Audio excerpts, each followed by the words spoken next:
વાત કરીએ તો વિમાન દુર્ઘટનામાં મૃતકોની ઓળખની કામગીરી અત્યાર સુધી કુલ 19 મૃતદેહોના ડીએનએ મેચ થયા છે। અત્યાર સુધી 5 મૃતદેહ પરિવારજનોને સોંપાયા।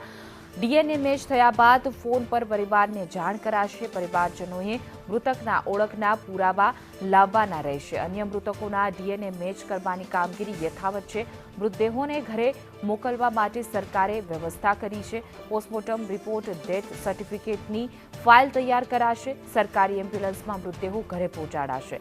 મૃતદેહો લઈ જવા એર ઇન્ડિયા પણ મદદ કરશે। હોસ્પિટલ સાથે સ્વજનોએ સંકલન કરવાનું રહેશે અને અત્યાર સુધીમાં 19 જેટલા મૃતદેહોના ડીએનએ મેચ થઈ ચૂક્યા છે તો 5 મૃતદેહો જે છે તે પરિવારને સોંપાઈ ચૂક્યા છે। આજે પણ મૃતદેહોના ડીએનએ રિપોર્ટ આવવાની સંભાવના છે।